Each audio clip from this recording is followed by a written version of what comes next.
India में दो बड़े मेजर इंडेक्स हैं, NSE नेशनल स्टॉक एक्सचेंज और BSE बॉम्बे स्टॉक एक्सचेंज। इन दो स्टॉक एक्सचेंज के अलावा MCX, CSE, NCDEX जैसे कुछ छोटे एक्सचेंज हाउसेज भी हैं। इन एक्सचेंज हाउसेज में लिस्टेड करीब 7,500 स्टॉक्स को हम लिस्टेड शेयर्स कहते हैं। इनके अलावा जो शेयर्स इनमें लिस्टेड नहीं है उन्हें हम अनलिस्टेड शेयर्स कहते हैं।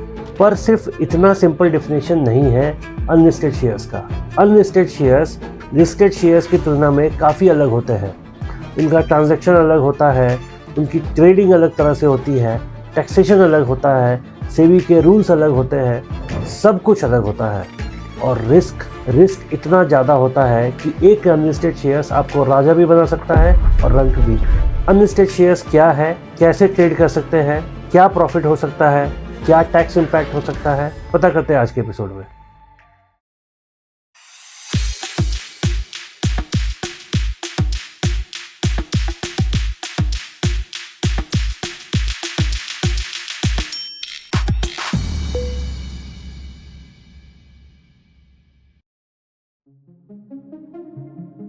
मान लीजिए रमेश और सुरेश दो लोग हैं जो 1-1 लाख रुपए लगा के एक नई कंपनी बनाते हैं, ABC प्राइवेट लिमिटेड।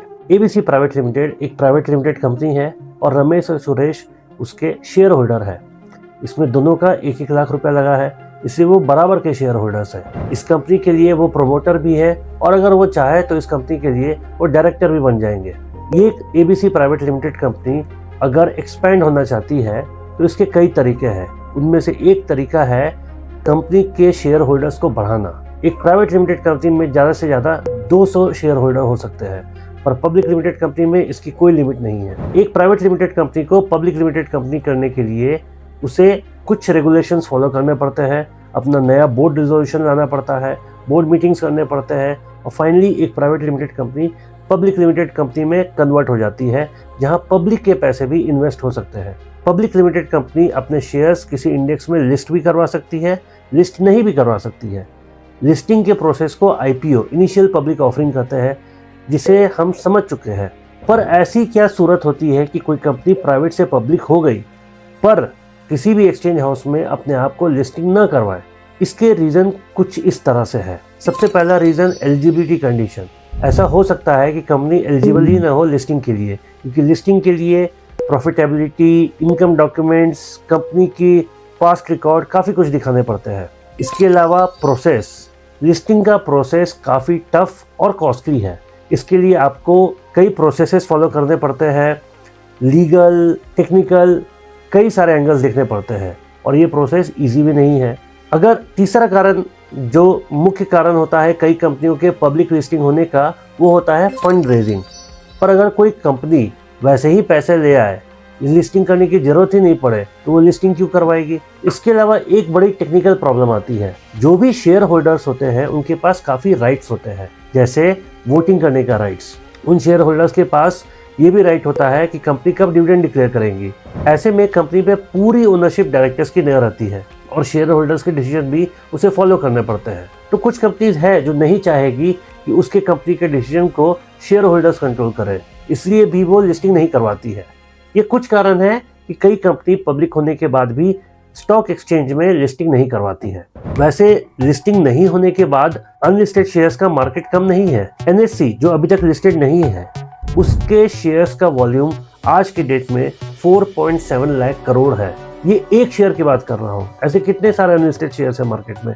आप इमेजिन कर सकते हैं इनकी टोटल वैल्यू कितनी होगी।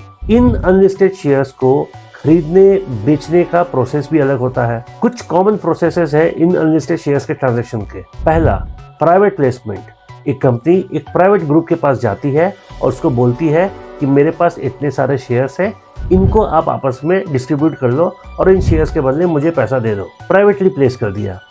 दूसरा, ESOP, employee stock options plan.